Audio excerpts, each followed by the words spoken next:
and that Activate Anywhere cohort is spending about a week in Colorado. And so on Wednesday, August 12th at 5:30 to 8:30 at the I think it's called the Golden Mill in Golden. Sorry, my phone keeps ringing here. Golden Mill. We're going to be doing a happy hour there, and it's really largely just opening for networking. We'll have, I think, literally 15 minutes of remarks. The rest is just really networking. Refreshments will be provided, and we've got people from industry, national labs, a lot of different entrepreneurs, some of the local organizations, CCIA will be a presence there, and companies of all sizes. So you can go to our webpage, which is just c0-solutions.com, and there's all the information you need and a way to register right there. All right. Well, Yeah. thanks. Thanks, Guy. That's it. No other details or Yeah. anything, right? Nope. I think I covered it. Wednesday, the 28th at 5:30 in Golden, and sign up is really appreciated, and it's on our webpage. All right. Unfortunately, I'm not going to be able to be there. I would definitely attend, but I'm going to be actually in Seattle and just coming back that evening. So I'll have to miss, but I wish you best of luck. I think it's going to be a great event and encourage everybody to go to it. Yeah, thanks a lot, Brian. Yeah. All right. All right. So next, let me switch back to our slides here real quick and introduce John May, who's the managing director at Hamilton Clark Sustainable Capital. And John approached me and said, "Hey, why don't we talk at this meeting about financing of hydrogen projects," which is a fantastic topic. So, John, go ahead and unmute yourself. And I've stopped sharing so you can share slides, and you've got the floor.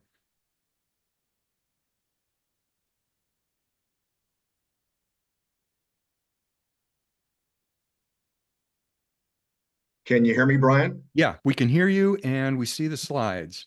Okay, great. Well, good afternoon, everybody.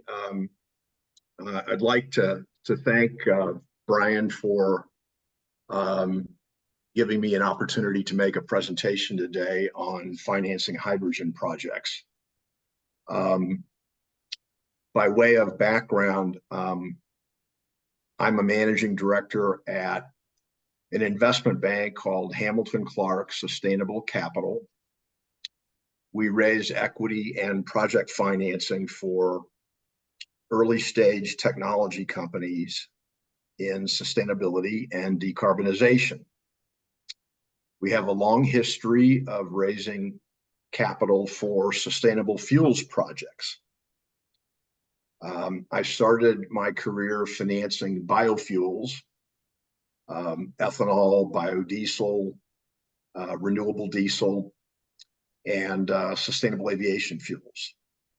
And more recently, at our firm, we've begun to finance hydrogen projects here in the US and abroad. Our firm is based in Washington, D.C., and we have 7 offices in the US. We have a global institutional investor base consisting of private equity, venture capital, ESG and impact funds, and renewable infrastructure funds. Each of these investors has at least 50 million of capital under management at any one time. My own background is that I've been a lawyer and an investment banker for 30 years, focusing on project financing. So I think I'll go to the next slide. Hold on one second. Hey, John, yeah. Why don't you turn your camera back on, unless you have a reason to have it off? Oh, sorry. Just one second. Yeah. Just one second.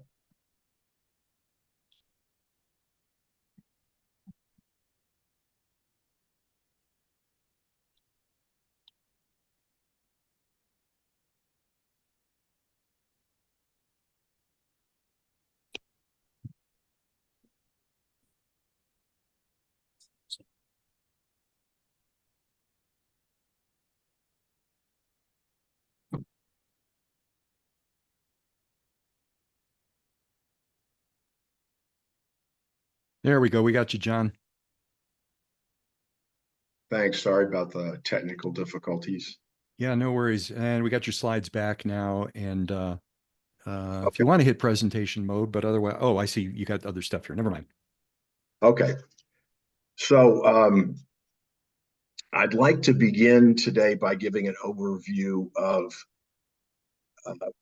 what are two of the financing approaches to hydrogen projects. The first is a corporate financing approach. And in a corporate financing, the developer is a corporation, typically with a big balance sheet, and the corporation is often called the sponsor of the project in the project finance world. For this reason, the investors, including commercial banks and equity investors, focus on the business and financial risk of the sponsor. They're evaluating the financial position and the assets and liabilities of the sponsor and the investment appeal of the overall business. So a good example, guys, of a couple of firms in the sector that you've probably heard of. Fluor is one, Linde is another, Ballard Power is a third. These are all firms that are not new to hydrogen like most of us are, but have been in the industry for a long time. The second type of financing, besides corporate financing, and the one that's done much more often, is project financing. And that's what I specialize in. So in a project financing, debt is provided to the project company by a commercial bank, or nowadays we have private credit lenders, like Bill Gates's Breakthrough Ventures and a number of other funds that can provide either equity or debt to a project. So in a project financing, when debt is provided, it's important to realize that the only recourse that the lender has is limited to the project's cash flows and, if needed, the project's assets. So typical project financings are what bankers call non-recourse financings, which means that the lenders are not able to access the capital or assets of the parent company to pay the debt incurred by the project. So the main purpose of project financing, if you think about it from a corporate standpoint, is you have a parent company that typically has its own hydrogen technology, and it's deciding to do a first commercial scale project financing in the US. So it sets up a special purpose corporation below the parent company, and that special purpose corporation becomes the developer of the project, and the debt that is provided by the investors to the project corporation, in that situation, the only recourse in the event of a failure of the hydrogen project to operate and the event of default, the only recourse is to the actual project itself that is owned by that project company. There is no recourse to the parent company. And that's probably the fundamental point of almost the entire presentation is, as I said, there are some name brand companies in the hydrogen space who have been in the industry for 2 decades typically, and they will finance projects on balance sheet as a corporate financing. All of the rest of us who are relatively new to hydrogen are going to do it the safe way, and that is by setting up a special purpose project company, building the project with money that I'm going to raise for you, and then hopefully the project works. and produces the hydrogen, and the hydrogen is sold under offtake to an offtake counterparty. And the revenue flows, and the debt is repaid, and then there is an equity return that is available from the remaining cash flow to pay the developer its equity return. And the equity returns for most projects, if they have at least 50% debt, are somewhere in the 15% range. So that's the amount of equity return on each dollar that the project creates, and that's available to the project company. So let me go to the next slide. And if anybody has any questions, stop me. So this is there's a lot on this slide, so I don't expect you to get all of it just in today's presentation, but hopefully you can take it away and take a look at it. So the next slide shows a direct comparison between corporate debt financing and project debt financing. And I wanted to go into this in more detail so that your audience can understand what type of approach they want to use. So in a corporate financing, the borrower may be involved in various types of businesses and activities. And the creditworthiness of the corporate borrower is based on its balance sheet. So somebody like Lindy, that's been around for a long time, has a huge balance sheet that's worth hundreds of millions of dollars.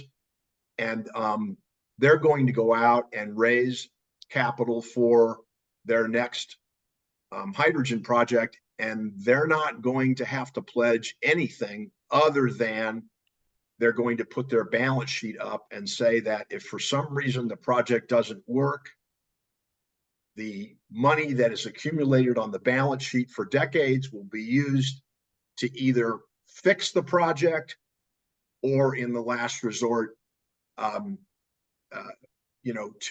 pay off the debt portion of the project financing, and then the project will either be completed or it will stand incomplete.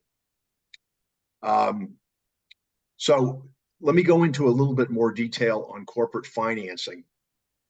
There's two approaches to raising debt in a corporate financing. The sponsor can raise commercial bank debt, which typically has a repayment period of 3 to 7 years. I don't really like using commercial bank debt for new technologies like hydrogen. I think that the alternative, which is that you can use other forms of debt, either tax-exempt bonds, which have a repayment period of 12 to 15 years, or there are private credit lenders that will lend you the money over a 12 to 15-year period. The reason why I'm obsessed with having a long repayment period is the amount of cash flow that is available to a particular project depends almost entirely on two things: the offtake agreement and how much the hydrogen offtaker is willing to pay notionally for the hydrogen they're buying. That's one part of the revenue. And then we have two other components to the revenue. And I think you're familiar with these concepts. One component is incentives like the low carbon fuel standard we have in the US. A second type of incentive would be the Section 45Q of the Inflation Reduction Act, which provides tax credits. And then the third piece of revenue that every good and solid project should have in hydrogen is qualifying for and then selling, or monetizing as people call it, carbon credits in the voluntary carbon credit market. So you can see from my description that we're building a series of revenue pieces together to come up with the most amount of revenue possible to provide the capital to the project, and do it in a way that is going to provide a profit for the hydrogen project developer that should be fairly significant. Now, let's turn to the project debt financing approach. In this situation, the sponsor is a project corporation, as we've been talking about. A project corporation is essentially a subsidiary company that is created for the sole purpose of owning and operating the hydrogen project. And so, unlike in the corporate situation, in project financing, the only recourse that the lender or the bank or the private credit provider has is to the project collateral itself, meaning the buildings and the equipment and so forth that make up the project. Those are the only elements of recourse, or the only sources of capital. So what happens in the event of some sort of problem with the individual project company is that the lender will, if the lender doesn't get paid, the lender will foreclose on the project, which means they will take title to the project, and then they'll own the project, and then they will sell the project in the worst case scenario and try to get paid back as much of the money as possible, given what the first lien on the project assets will bring. So again, this is a lot to take in, I know, but there's two basic approaches. One is you've got this big balance sheet company that's got plenty of cash, and they can afford to basically use their balance sheet, and lenders will be happy to lend them the money for the project. The other approach is the project financing approach, where it's a first of a kind technology or an early stage technology company that's coming into hydrogen for the first time, and they're making hydrogen in a unique way, let's say.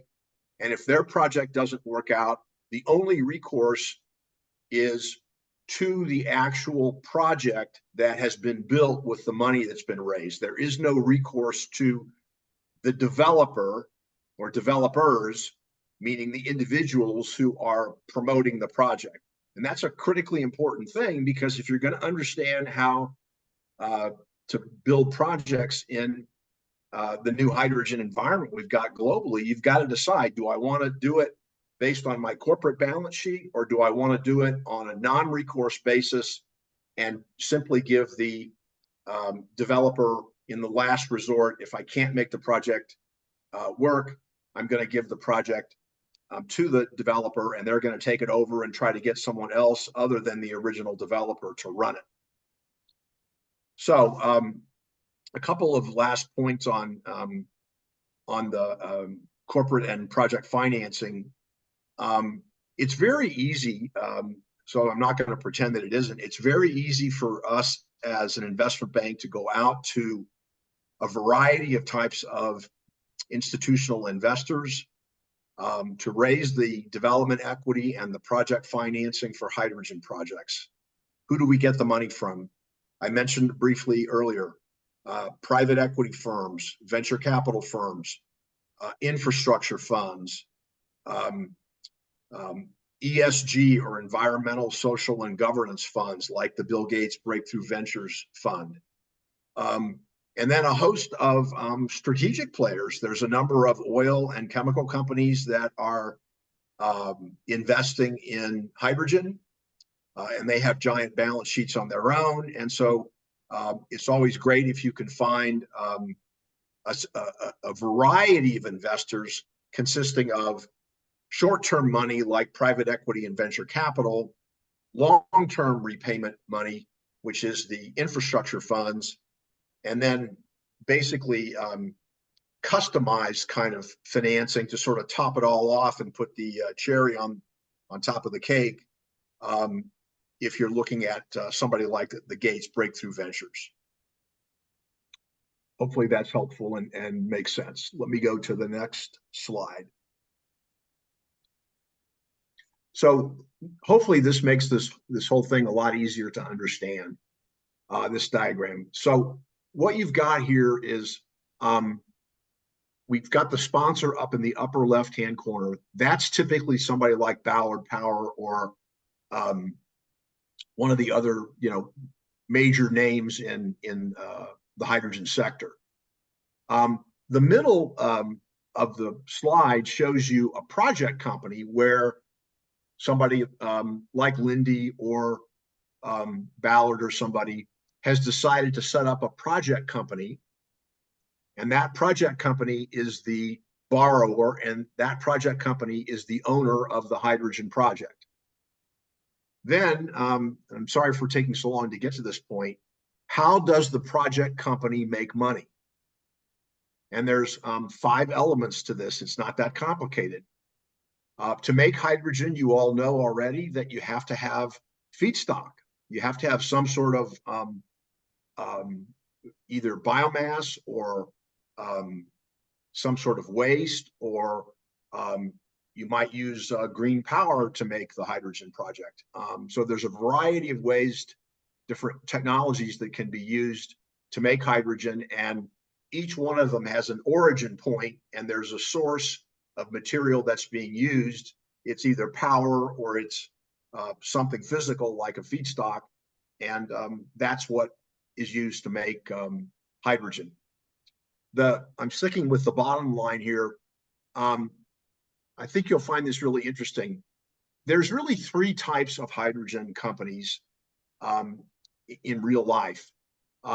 There's balance sheet companies like the Fluors and the Lindys, and they have their own technology that they invented years ago, and they're just going to use it today for either blue or green hydrogen. By blue and green, I mean low carbon, or green meaning clean, essentially, clean hydrogen. The second type of developer, besides one of the super majors, would be somebody like a UOP Honeywell, or a Gas Technology Institute, or one of the international technology companies like Haldor Topsoe, or Johnson Matthey in the UK. There are a variety of different international companies who've been working in the hydrogen space for decades. And what they will do is they will, in return for what's called a licensing fee, they will allow you to use their technology. And then you basically pay a relatively small fee for the right to use or license the technology. You get a technology that's been proven and established, and for which there are a number of existing projects that are already operating. And in addition, the international technology company will typically provide a warranty of the technology. So for if some reason or another you license the technology from Honeywell and you build the project and turn it on, it's the responsibility of the licensor, Honeywell, to make sure that the project works. And so they will throw capital at the project to make sure that it works. The last 3 elements are obvious. You always need some engineering and construction firm to help you build the project. Very often, people who are new to a space will hire a operations and maintenance consultant to be the operator of the hydrogen plant. And then the offtake agreement, of course, is obviously the agreement with people who are interested in buying the hydrogen that you're producing. And I think, to be honest with the audience, the only thing that really worries me about the hydrogen sector at this moment is I don't think there are enough offtake parties out there that are offering to buy hydrogen that is going to be made by these projects. And I want to give you an analogy. I started out in the biofuels industry, and then I got into sustainable aviation fuels. And I'm going to take a lesson from my own 30 years of experience. At the beginning of sustainable aviation fuels, there were a lot of new technologies, a lot of developers, but it was almost impossible to get an airline to provide an offtake agreement. And if you go on the internet or LinkedIn, like I do every day nowadays, you see a new announcement by one of the major airlines saying that they're going to buy the sustainable aviation fuel under offtake from a variety of different developers. I have no doubt, particularly in the US and in Europe, that we will quickly get to a point where offtake counterparties will emerge for hydrogen. I think a couple of things that are still frightening people that I think you guys are already aware of are, number one, we're still not sure what the so-called levelized cost of hydrogen really is. How much does it cost to manufacture hydrogen in various situations? And therefore, you need to know what that cost is because you want to put some profit on top of that. And then you want to charge the offtake counterparty with that total profit and source of revenue. So we're just at the beginning, it seems to me, of the evolution of offtakes, and we'll see a number of major players come into the space. And it'll start out with folks that are already in the hydrogen business, like the Lindys and the Fluors, and then it will start to become much more democratized in the sense that you'll find a whole host of different offtake counterparties. People like Bill Gates will do what he's done in the carbon credit markets, where he's bought a bunch of carbon credits from a variety of sources of carbon capture, hydrogen, ammonia, methanol, etc. And you'll see it become democratized and will be in great shape. But at the moment, we still have very, very few projects that are actually being built, and we're waiting for the projects to start to announce their offtake relationships so that the rest of us can see how they're doing. This bit is a rather busy slide, but I'll be quick about it. The whole idea of the hydrogen project is to make sure that you have a combination of the offtake agreement at a certain price for the hydrogen, plus these increments of revenue and incentives, and that should provide enough cash flow to the project to be able to pay off the debt and provide what I would call an acceptable equity return to the developer, and that equity return should be at least 15%. So if you're not making at least 15% return on the equity that you've invested in the project, then something's wrong with the economics. And that's why I always suggest to clients when they work with an investment bank like Hamilton Clark is we spend a lot of time working with the client in not only on the financing presentation, which is typically like a 20-page PowerPoint deck, but we also spend a huge amount of time on the financial model, which is typically done in Excel format.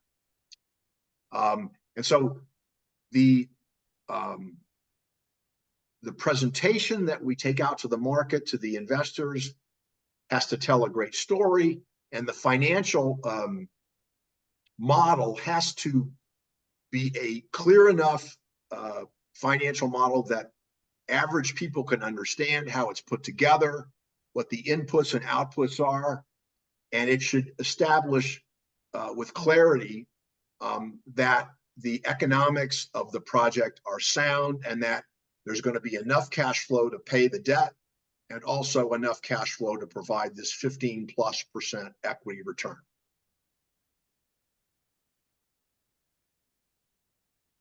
I'll go over this quickly. I think all of you probably know this intuitively, but for those that don't, where do you get the debt? Commercial banks, institutional investors, like private equity and venture capital, infrastructure funds. If you're doing a project overseas, you might want to use an export credit agency. The US has the Export-Import Bank. So if you're doing a hydrogen project in a different country, you can typically get the US government to guarantee the project in part. Other agencies that you're familiar with are the US Department of Energy, which has the Loan Programs Office. Jigar Shah runs that office and has since the Biden administration started.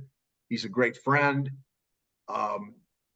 In some cases, he will provide almost 100% loan guarantee for startup projects like hydrogen projects. So if you're thinking about going to the Department of Energy and making an application for a loan guarantee, that's something that I and my firm can help you with. Another approach that's worked for us really well has been the U.S. Department of Agriculture, the USDA, Tom Vilsack, who's been the Secretary of Agriculture for, I think, three of the last presidential terms. He's still in office, still a great guy. And he would be a great person to talk to about possibly providing a loan guarantee as well. And then we've talked about the equity funds that are out there. As I said, we call on about 400 equity funds globally of different types, and they come in all shapes and sizes. Some of the money is obviously US based. A lot of it is comes from foreign countries. And the reason is because, as you all intuitively know, the US is typically on the leading edge, and we're doing these hydrogen projects. We've got these hydrogen hubs that the DOE is rolling out. And so we're ahead of the game on hydrogen, and people are looking to see how we do in the US. And then they're going to use examples of successful projects that have been done either as corporate financings or project financings in the US as examples of how they can mimic that and copy that in their own countries. Okay, so let me get finished up here.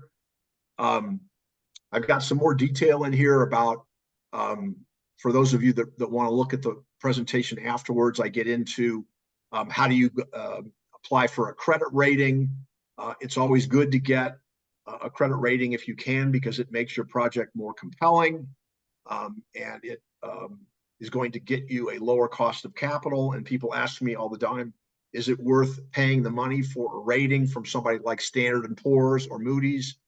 It's definitely worth it, because when you get a rating report from Standard & Poor's or Moody's on your project, you're probably going to get at least a BBB rating or higher. And that rating provides a legitimacy and a credentializing of the project that takes it out of the everyday humdrum of the average project that doesn't have a rating.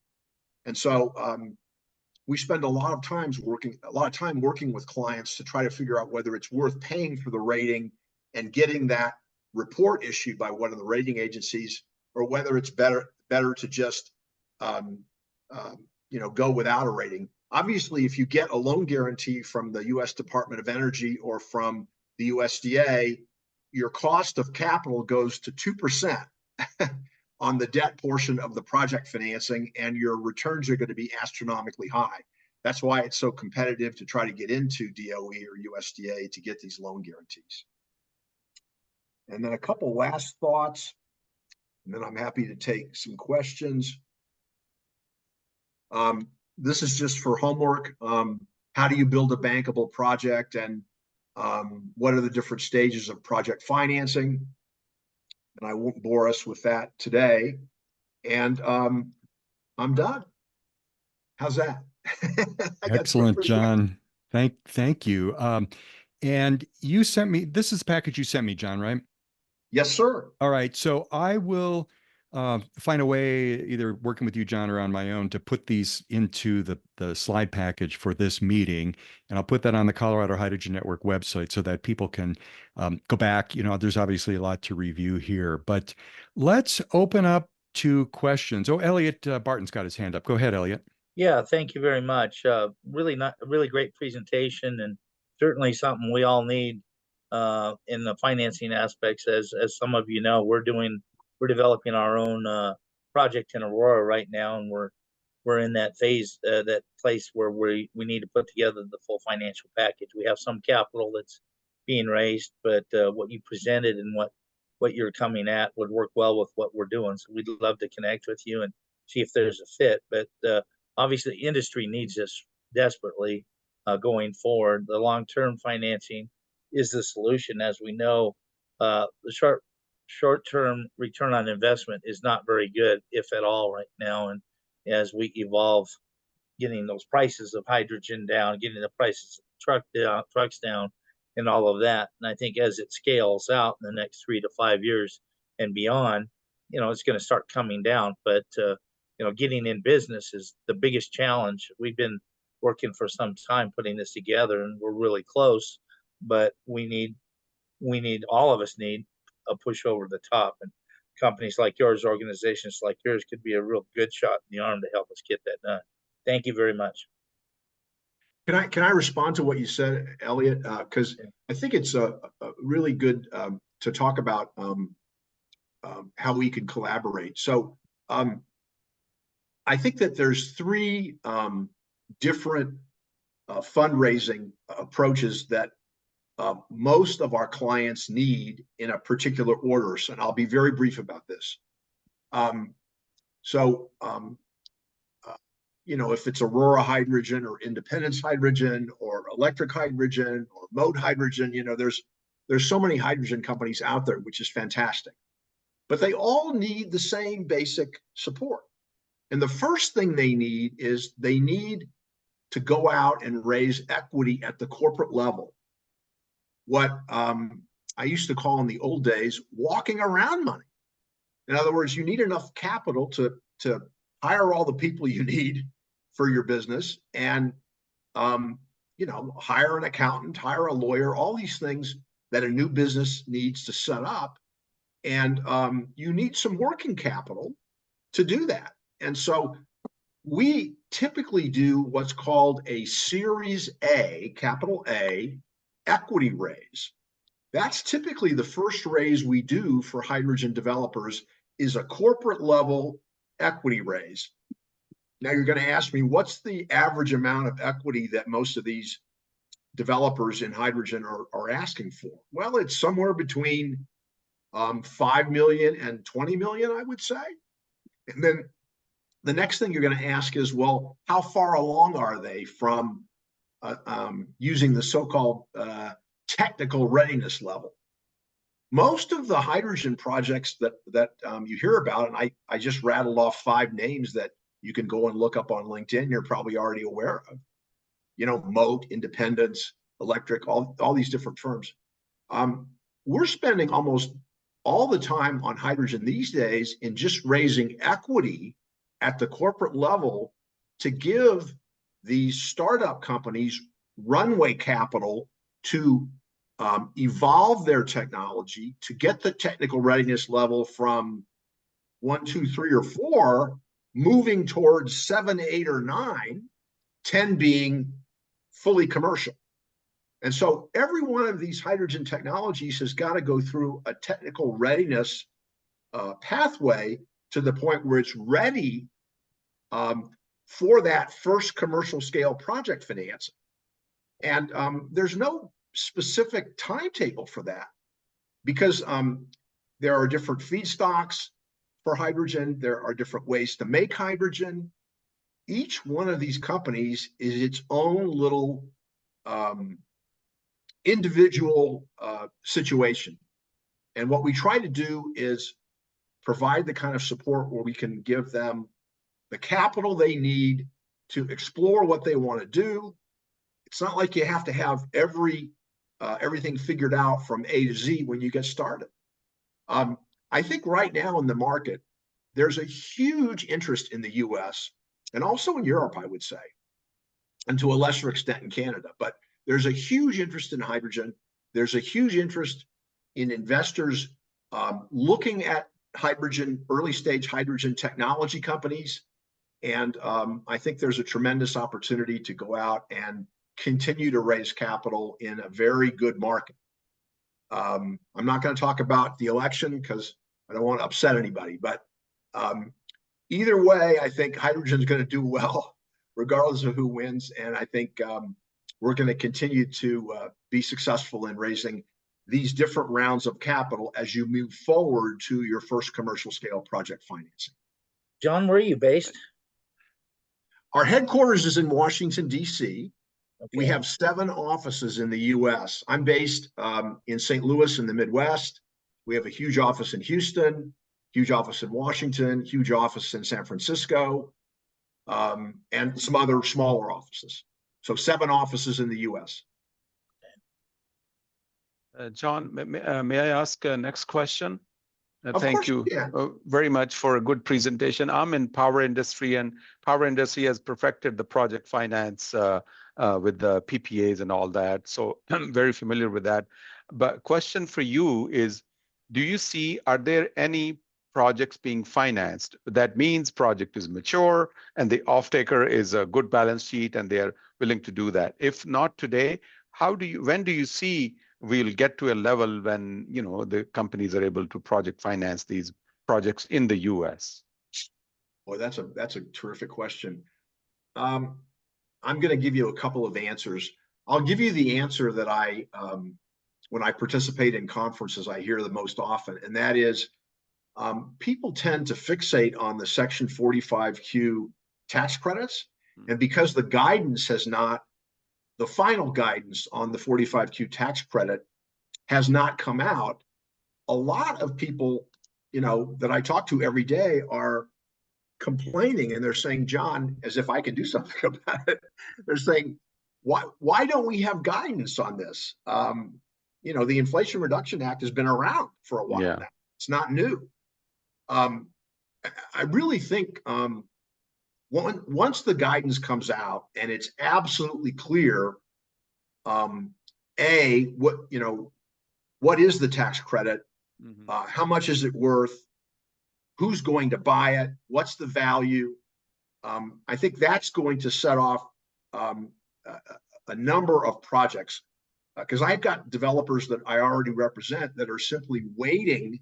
We did a Series A for them already, and they're moving up the technical readiness level, but there's no way to get to a project financing until you know what the incentives are. And as I said earlier, the incentives start with the 45Q tax credit. Then you can use the low carbon fuel standard, which is in most of the states in the US and Canada. And then you can use the voluntary carbon credits that are out there. So my whole career, starting in biofuels and SAF, and now in hydrogen, the money is the most important part. And the more elements of revenue that you can stack on top of each other, the more profitable your plant's going to be. So when do you see when this will happen? I think it's going to take till the end of the year for sure, probably longer. I think, you know, for those of you that don't, that haven't raised capital, you know, with an investment bank and gone into the market, it typically takes 4 to 6 months to do a single raise of capital. So if you're going to do your initial equity raise, you would need to start now and have to hopefully get closed by, you know, mid-November, because after, you know, Thanksgiving, it's over for the rest of the year. So it takes 4 to 6 months to do each one of these steps, each one of these raises of capital, whether it's corporate equity. And then the other thing that we didn't really talk about that much is, let's say you've already got corporate equity and you want to build a project in the US. You can't just go and say, I'm going to raise the money for a project.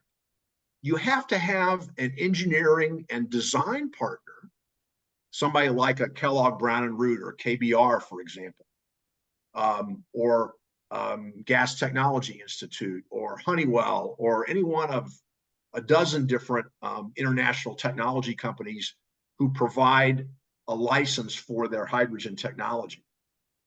But hey, John, I'm sorry. we're going to have to cut this off. Okay, So I'm we've sorry. got time for some of the other stuff. I mean, I've let it run because it's such great and important stuff. Jason, you've had your hand up, but do you have something kind of quick? Yeah, that's a quick one. Thanks. My question was, you mentioned 5 to 20 million is kind of a typical Series A, Right. but what's the percent of equity that's usually, traded for that funding? Is there such thing? I understand what you're saying. Um, you know what? When you do a Series A raise, you're typically going to be the primary shareholder for the foreseeable future, and then you're going to get to a certain technical readiness level, and it's probably midpoint between starting with nothing and getting to the finish line. And so we usually do a Series a Series B, and that could take as long as a year to do 2 raises. And then you need to raise the development equity to pay for the engineering and design. And that's running about $100 million for the typical large scale hydrogen project. That's just to pay for the engineering and design. And then the project financing itself, the construction cost is running $300 to $400 million. So you see the succession of capital that has to be raised to get one single project developed in the US. It's an enormous amount of time and an enormous amount of money. All right. Well, I'll tell you what, John, we're going to have to cut it off. We could do a whole half-day seminar, I think, on this. This is fantastic. I did put your email into the chat. I think everybody can see that. If you don't see John's email in the chat, let me know. And I encourage folks to get a hold of you. And, John, if it looks like we ought to do some kind of a multi-hour seminar or something on this, happy to try to either host that or set that up, or maybe you just do that with a few people that reach out to you. But this is really great stuff. And I thank you for contacting me and this presentation today. It's really been great and something I think that we all need. Thank you, Brian. I'm very grateful for the opportunity, and it's good to meet everybody. Oh, yeah, absolutely. And we can do it again, too, if there's a reason to do that. Thank you, sir. All right. So I am going to jump over these. I always put more into these slides than I need because I don't want to run short, but I do want to jump over to Ed Van Dyne, who is with Plastic to Green. So he can talk about their business and what they're doing. And so, Ed, are you there? Go ahead off mute, and I'll let you share your screen. Off mute and go desktop 2, share. Can you see my screen? Got it. Okay. Apologize, I'm going to be looking up at the screen that I'm displaying from and not necessarily at the camera, but thank you everyone. Thank you, Brian, for having me. John, that was a perfect setup for what I'm about to cover, because project financing is what we're all about, and many hundreds of millions of dollars. So basically what we're doing is making hydrogen and then eventually ammonia out of dirty waste plastic. We're also making high value carbon products. So basically we're taking the 98% of plastics that don't get recycled, the printer on your desk, things like that. But basically a Coke bottle with a cap still on it, Pepsi bottle with the cap still on it, is not recyclable in the current industry because they need specific plastics. And because of all the plastics that's gotten into our landfills and our water treatment plants and the ocean, basically on average a human is eating 1 credit card a month worth of microplastics in our environment between what we drink and what we eat. So it's getting pretty disgusting out there in terms of the problem. So our plants are going to be 0 emission process to be able to break down all of the plastic into its individual elemental form using essentially lightning. But we have the ability to make the lowest cost ammonia in the world, high value carbon products from the carbon that's in the plastic, and we can do it at 60% margins, which for a chemical plant is unheard of. Why go to ammonia? Specifically, ammonia is what we consider the hydrogen carrier of the future. What we think is going to be sitting in the tank behind a hydrogen refueling station is an ammonia tank, partly because you can put more hydrogen into an ammonia tank than you can put hydrogen in the same size tank. Even if you liquefy hydrogen at minus 270 Celsius, there's 70% more hydrogen in the ammonia tank that's the same size. And so just the molecule fits together, and the cost of an ammonia tank, because it only needs to be 150 PSI, is much less expensive to manufacture the tank. The ammonia market today, ammonia is the third highest volume molecule manufactured by mankind today. It's right behind gasoline and diesel fuel.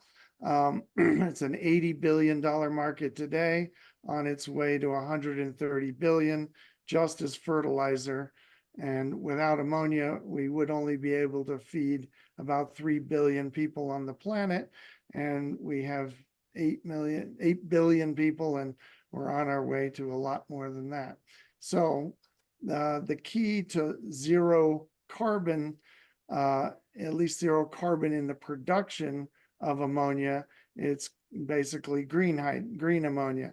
We heard about green hydrogen earlier. Basically, as long as the ammonia is made with renewable electrons, you get to green ammonia. And so that market is on its way to 18 billion just as a fuel, primarily for heavy ships going across the ocean.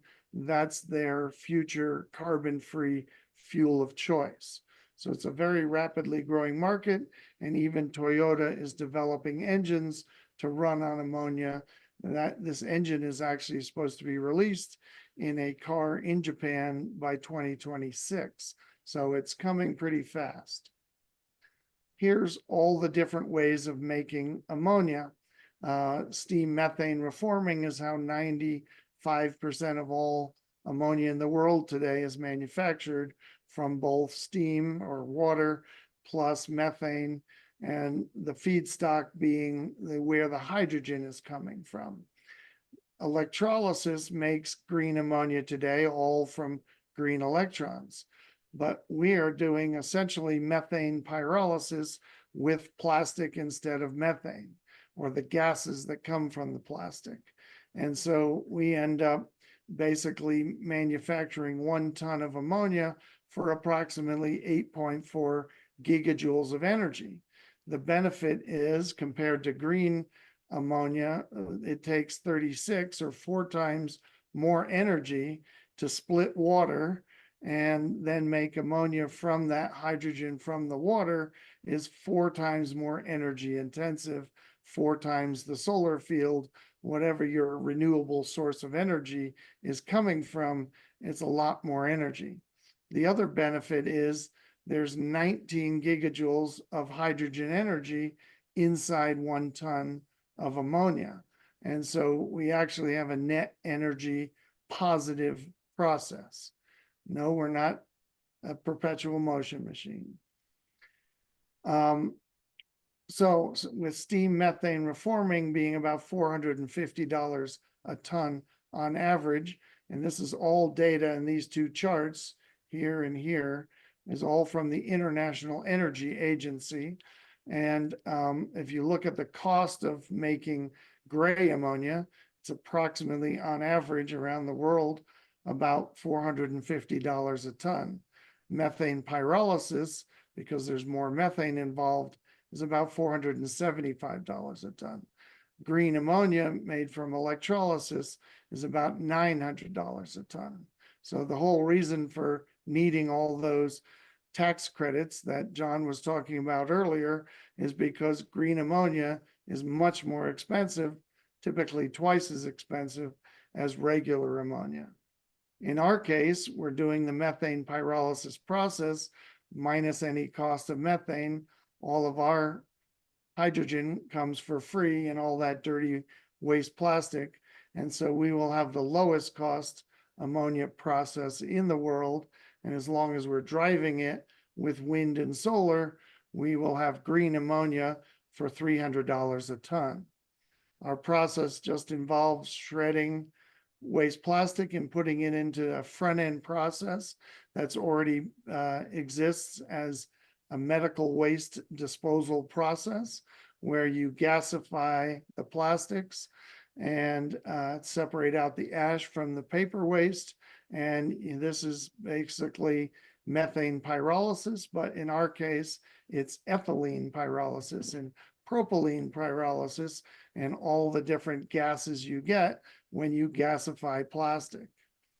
And then you get immediately the carbon black drops out because you've ripped the molecules apart and you get hydrogen. You do get a few other gases. We do get carbon monoxide, carbon dioxide, and chlorine because of PVC in the chlorine in the PVC plastic. And so, but for the most part, we get the majority of carbon and still a very high amount of hydrogen. Typical plastics are 10 to 14% hydrogen. The hydrogen goes to a standard ammonia synthesis process. This process has been around for 120 years. So we're not inventing anything new. We're just putting all these processes together in a new way.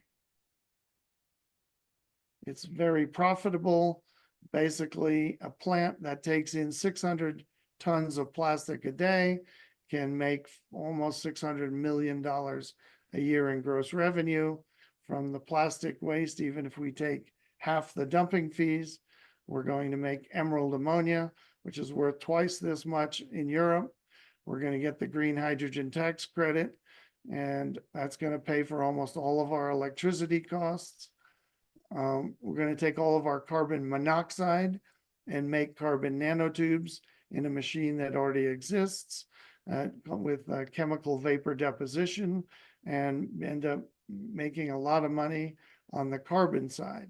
And the carbon black is worth $2,200 a ton. And we have people like Michelin and Bridgestone who have both asked for recycled carbon black, and they can't get it because the tire industry does not have good recycling capability. So we will be one of the largest suppliers of recycled carbon black. Where's all this plastic coming from? Well, the funny answer is New Jersey. So basically, New Jersey is exporting 1,000 tons a day of waste plastic. And California, and then places along the Mississippi River. So that's our plan, is to have basically one plant on the Hudson River, one plant on the Mississippi River, and one plant in the Bay of San Francisco. That still doesn't count for all the plastic that used to go to China that no longer goes to China.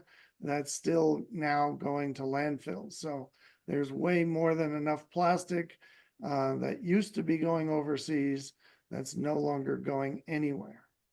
We're in the process of building and testing our mobile lab this year. We've got designs on a pilot plant here east of Greeley, here in Colorado, sometime getting construction started sometime next year and getting running. John also talked about TRL level. We're at about a TRL level 5 because of all the equipment exists. But we have to get to TRL level 8 to unlock a $2 billion loan from the Department of Energy to build plants 1, 2, and 3. So our business model is to build 3 big plants in the next 8 years and get to 1.7 billion in revenue. We're right now finishing out our $600,000 of our $1 million round. Just had an investor yesterday commit to that amount of money by the middle of September. So we're doing pretty well on our fundraising. Any questions? Yeah, thanks, Ed. Yeah, let's have some questions from the audience here. Ryan, can you hear me? It's Bill. Yeah, go ahead, Bill. Ed, thank you very much. Good job. How are we close to a technology by which we can synthesize NH3 directly from clean electricity, water, and air without making hydrogen, without using the Haber-Bosch process? And if so, might that be competitive with your process if we have inexpensive enough electricity driving it? Thank you. We're happy to license any technology that is actually demonstratable and working. The challenge with the Haber-Bosch process, it's been developed for 120 years now. So it's a lot like the automotive industry where it's hard to beat in terms of economics. We decided on a 600 ton per day plant because the smallest system we could get from Topso, which is one of the major manufacturers of high-tech, modern, ammonia equipment. The smallest we could get was 300 tons per day. And so that sort of drove our big plant size. And again, we're still trying to be the smallest, and because we don't want to have to use carbon energy to move all that plastic around. Ed, thank you. I thought you might be looking over your shoulder at the competition and aware of someone who is trying to do exactly that, and There apparently are- not. We No. tried to do that once upon a time, and we're not successful. There are people out there claiming they have other processes for making ammonia or making hydrogen from plastic, and we're happy to use the lowest energy methodology. But at the moment, I happen to be a plasma physicist from MIT, so I know plasma and I know how to optimize it. I know how to control it to minimize the energy component in the plasma plume itself. And so it happens to be familiar, which is why we chose this direction to start. But we're happy in the future to pick a different direction for a future plant when the technology is available and demonstrated. Right. Thank Right. you. Yeah, thanks, Ed. Howard Gerwin's got his hand up. Go ahead, Howard. Hey, yeah, good stuff. It's amazing what you can do to a material with any kind of material when you're running through a plasma torch. It always seems that every good way to get rid of anything bad involves passing it through a plasma torch, just because it changes the fundamental chemistry so much. The one I had a lot of questions, but the one I'll pose for today. Oh, there's two related ones. Are you basically agnostic to any mixed plastic waste? Because one of the challenges, I hear about, and I sat through some presentations from investor pitches from somebody looking at trying to reclaim value from mixed plastic waste where, it was contaminated. You mentioned the bottle caps as an example, bottle with a cap on it versus bottle without. It loses value because the cap's there. So are you agnostic to any and all types of plastic? Yes, we're even going to eventually take automotive fluff, which is everything but non-metal, non-metallic from a car, which includes the leather seats and the tubing. And so think of all the non-metal parts in a car.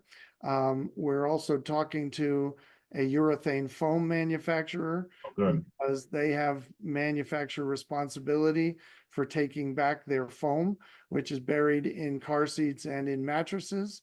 And so we're one of the few processes that can take mattresses directly, just shred them up and throw them in. Or we can take carpeting, just shred it up and throw it in.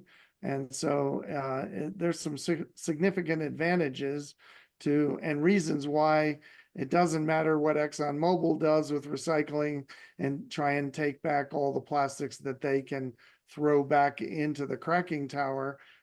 They can have it because we'll take all the stuff that even ExxonMobil won't take. Okay.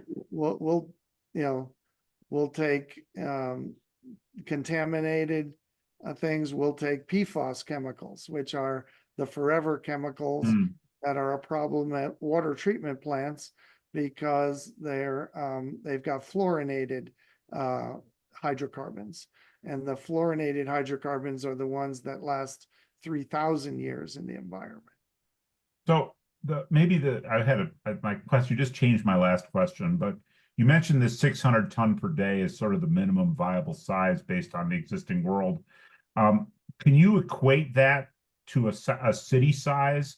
Is that Boulder? Is that Denver? Is that Greeley? What size city generates that much waste? We're actually looking at, it's maybe difficult to find that much in Colorado.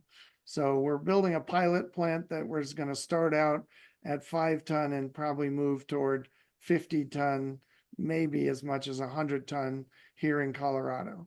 But, Okay. we really need big cities for now, like San Francisco and Chicago, Okay. where it's, not just a city, but a big metropolitan area to dedicate one of those plants to a given city. But eventually, if you look at the plastic problem globally, if we were to be at 1/4 of the solution to the plastic problem in 2050, we would need 1,600 600 ton per day plants around the world.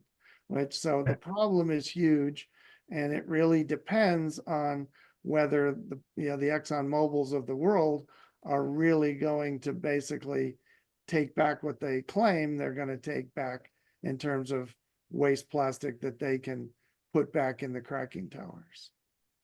If Okay. they don't do that, then our problem will still be Well, insurmountable. and frankly, even if they do, I guess I can imagine almost you mentioned a trailer mounted system in your presentation as your first scaling demo. I can imagine that there's some intermediate size that the city of Boulder would want one. The challenge again is that ammonia technology. Yeah, Get exactly. small ammonia technology economically, we can go smaller, Okay, interesting. Thank more you. distributed.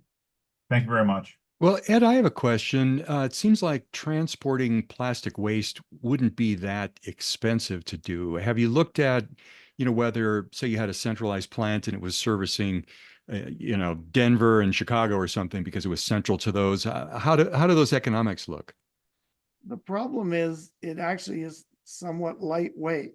And so it doesn't fully fill a trailer to full weight. And so you end up sort of like carrying air around.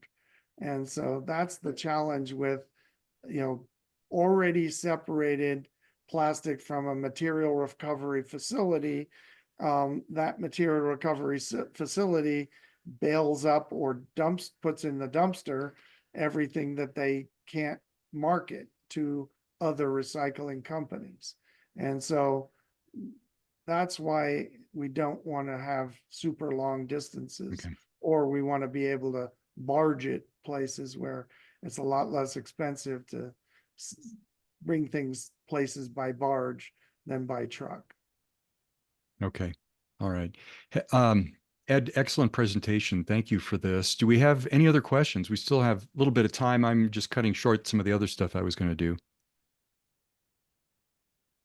Nobody? Well, Ed, you had flashed on the screen your email, and certainly people can reach out to me. And Ed, if you're willing to send me your slides, I'll put them into the package here if you care to do that. Okay. I'll Yeah. do that. All right. Well, thank you again. All right. So let me jump back to just a couple other things that are going on.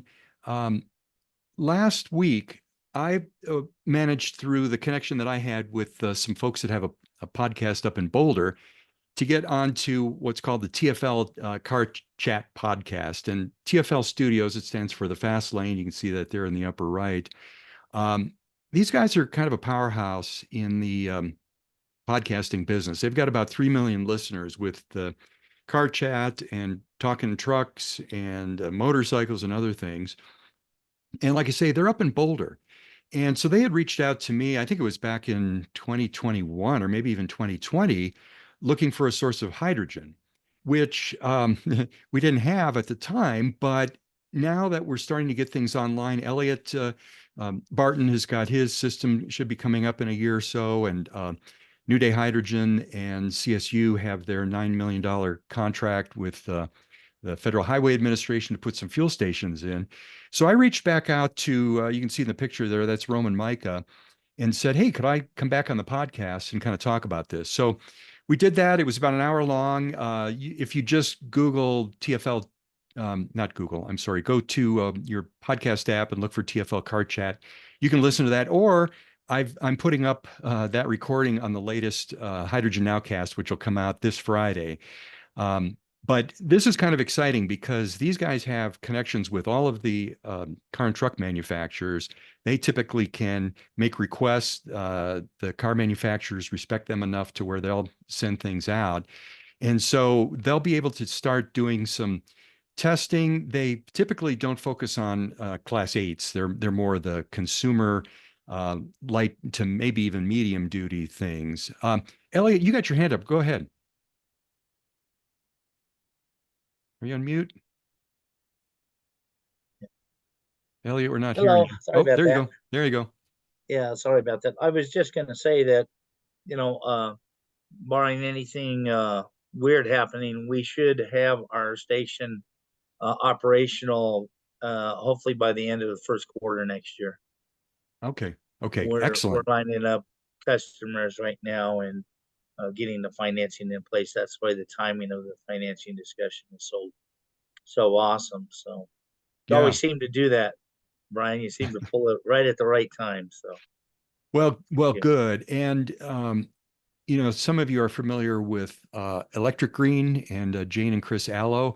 They now have a mobile fueler, which, by the way, is going to be at the Hydrogen Day on October 6th, which I'll talk about here in a minute.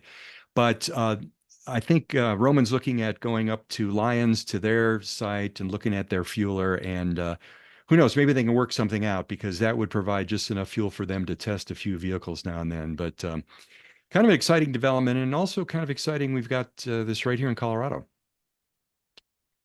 All right, speaking of Colorado Hydrogen Day, I presented this last time, and so this is a little bit of review, but I wanted to give you all an update. This is the first year that we really felt we had enough going on in Colorado to sponsor a Hydrogen Day.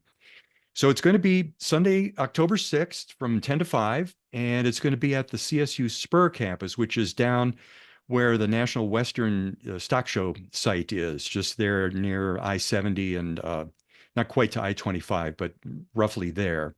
What we're planning is, as you can see here, the exhibit hall and a media briefing. The exhibit hall, we've got already about 20 organizations lined up that will be there with a booth, so we can all see them and talk to them. And the other thing I'm doing, being kind of the storyteller that I am, is I'm putting together about 30 actual posters, just educating on hydrogen tech and the hydrogen ecosystem and clean energy and the climate and things like that, because we're expecting to have a lot of the public walking around, and I'm assuming that those people don't know anything at all about hydrogen. So it's going to be something that can help kind of bring them up to speed without having to sit and listen to a bunch of lectures. Again, we're going to have a media briefing for both the, actually not booth sponsors, for actually the media and legislators. It's going to feature the Colorado Energy Office Director, Will Tour, and we've invited Governor Polis, but his office won't commit until about 2 weeks ahead, so we won't know till kind of the last minute if he's going to be there. The outdoor display will have two Mirais, one that's owned by Brendan Donor, and the other Mirai owned and operated here also by Electric Green. Enrol's going to bring their Nexo. Roy Hensler has promised to bring his Nikola truck again. And then, as I said earlier, we'll have the Electric Green mobile fueler there. And again, these are all things that are operating in Colorado right now. There'll be food available. There's a cafeteria, not a cafeteria, a little cafe, I should say, in the Hydro building. It's called the Western Daughters Kitchen. There's also a Western Daughters meat shop here in town, but they run that kitchen. And then a good friend of mine I've known for years, Eric Ellison, who kind of crazy. When he sings, he sounds just like Gordon Lightfoot. And so he calls himself the Lightfoot of the Rockies. He does a tribute to them, but he's also got a lot of his own music. So it's going to be a real exciting event, a lot going on. It's a beautiful venue. The status on this is we've got 21 confirmed exhibitors. We've got the outdoor exhibits confirmed and speakers, and then, like I say, the educational posters about why do we even need hydrogen and hydrogen safety and the climate things. So I think these posters are a really important part of the event. Here's the blank kind of trifold. I'll have bifold, trifold, and quadfold with these are 2 foot by 3 foot posters so that people can walk around, not ever talk to anybody, and still come away with a good understanding. And again, like I say, I'm going to target high school level and non-technical. So no equations, no graphs, or a couple of graphs, but real simple stuff. And so anyway, I think that'll be useful not only for the public, but probably some of the legislators as well. All right. Here's just an example of what the posters look like. I showed this last time. Here's what the hydro building looks like outside. It's really beautiful building, nice architecture. Here's what the lobby looks like, very futuristic looking. And then there's a patio and a space out behind where we're going to have the outdoors displays of the vehicles and the fueler. Here's the exhibit hall. Obviously, this is set up for more of a banquet, but we'll have it set up for the exhibitor booths in it. All right, so call to action. You help us spread the word. If you can put on your social media and you want to get help from me on doing that, just to broadcast this a little bit. If any of you have any points of contact at any of the media outlets, like the TV stations, I've got a contact over at TV7 I'm going to hit up. But print, radio, podcasts, and other things, help us get the word out so we get a good amount of attendance for this. And then attend the event. It's free. It's free parking. It's going to be a really nice venue, a lot to see. Bring your friends, bring the family. I think anybody could, even, junior high kids could probably get a lot out of this. And then if you want to sponsor a booth, we've got, like I say, about 20 so far. Hopefully none of those people who've committed drop out, but we'd like to have at least 20 to make this, well represented and kind of a viable event. We're asking for a fee of $200 to help defray the costs. Pretty nominal, really, for a trade show. And you can contact me, for any help you need on this. So, any questions or comments about the Hydrogen Day from anybody? Pretty straightforward, I think. But hopefully, we'll see all of you there. And like I say, bring friends and family along as well. Ryan, Bill here. Yeah.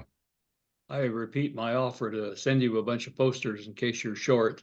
You can take your pick and put up the ones that you like or send them all back.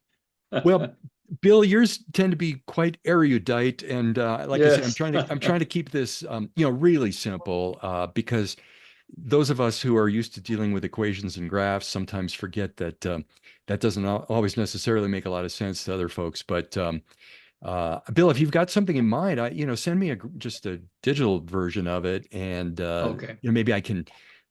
I don't want to say dumb it down, but you know what I'm saying. Just make get your Sharpie out and edit my poster. Yeah, well, yeah, but well, as Einstein said, if you can't explain something simply, you don't understand it well enough. And I'm discovering, not only trying to explain it simply, but you also have to think about what people's background is coming into this. And so for those of us that have been involved in hydrogen and clean energy, you throw something up and we know the background behind, okay, why are you telling me that, or whatever. And so I've had to really think that through for a lot of these posters, as far as, what are people walking into this event with as far as background knowledge, and making sure that that we tell the story. But so reasons to become an exhibitor, you've probably all read that. I've had that up here. So it's not all about necessarily what's in it for you, but help support the event and help us show the legislators and the media all of the things that are going on here in Colorado. I think that just kind of tends to help raise awareness and kind of raise the overall just understanding and what's happening in the zeitgeist, the spirit of the times. All right. Last slide here. Just I always put this up. I do want to point out that there is a new podcast up. I used to try to get a podcast out every 2 weeks, and frankly, I was running out of what I considered interesting enough material. It was also a difficult cadence for me to keep up. So I apologize. I've gone quite a few weeks between some of these podcasts, and they may flow a lot at one time rather than be spaced out, but we got the hydrogen transport, and then also a posting on Friday, and I should have put it here, is my interview with the Fast Lane with Roman Micah, and so you might get a little bit of a kick out of that, although I doubt you'll learn anything new. So that is all I had. I said, I skipped over some of the things I had. I didn't want to run out of time, but we've got about 5 more minutes. So if anybody wants to revisit anything or has questions or comments, happy to take those now. Or maybe you have, I don't know if John is still on, but if you've got another question for John, I kind of cut everybody off on that. Please go ahead. Everybody wants us to get to dinner, I suppose. Huh? Any more thoughts? Brian, I just wanted to thank you very much for your efforts to move this industry forward here in Colorado, and you're bringing a lot of resources and people together, and I think it's fantastic, and we really appreciate it for sure. Well, I think it helps, and thanks, Elliot. I appreciate that compliment. One of the things I mentioned when I was on the TFL podcast, which is reaching a lot of people, was for other people in other cities to reach out to me. And I did have a guy in Cincinnati reach out. We haven't set up a call yet, but he's looking at trying to do something similar to what we're doing here, as far as just being a hub in the network, organizing people, bringing them together, being a platform for communication and education. So I hope this is worthwhile. I know I've been at this now almost 5 years, but it's a labor of love. I mean, there's no way I could stop doing this. I'd explode, I think. Brian, Bill. Yeah, go ahead, Bill. Are you engaged at all with the long duration energy storage project being done by 4 of the major national labs, or maybe even more of them? They have a meeting in LA on the 10th and 11th. I think maybe anybody can register for that. The concept is that they assume that wind and solar are going to be the primary sources of greenhouse gas emission free energy, and they require a lot of transmission and a lot of long-term storage. So how in the world are we going to do that? Are you engaged with that? That's a pet peeve of mine, Bill. I really think someday we're going to look back and wind and solar are going to be niche. I think solar is really well suited for very small distributed systems like on buildings and homes. I think wind's great if you're in an area that's got a lot of wind, but frankly, I'm with you, Bill, that I think geothermal is going to be really the workhorse. And then people are ignoring right now, because it's so new, hydrogen wells and deriving hydrogen from petroleum wells with a 100% clean process. So, it's like the old, I don't know if it was an Aesop's fable about the blind men. One man says, "Oh, an elephant is like a hose." Another one says, "Oh, it's like a tree trunk." Oh, the other one says it's like a wall. I think people can only see what they can see right now, and so it's our duty to try to get out there and educate and try to let people know there's a lot more to hydrogen than just, or clean energy for that matter, than wind and solar. Yes, a key part of your mission. Go for it. Thank you. I'm working hard on that. Thanks, Bill. All right, we got about 2 minutes. Anybody else? Yes, this is Frank Novacek. was kind of trying to get my phone to unmute earlier in the meeting. I heard somebody recognize my name, and I think it might have been Keith, but just want to say hello and just trying to start to re-engage in things after my health ventures. So at any rate, enjoying it. Yeah, well, thanks, Frank. For those of you that don't know Frank, he was with Xcel Energy for a lot of years. You can tell us how long if you want, Frank, and retired a little while back. Yes, 42 actually, and I retired in 21. Oh, it's been longer than I realized. Yeah. Frank, do I have your email? Are you getting the newsletter or the meeting notices? I'm getting the meeting notices, yes. Okay. And the newsletter, yeah. Okay, But okay. If you could send me the newsletter, that'd be great. But I can give you my email is snfnov1@gmail.com. Okay.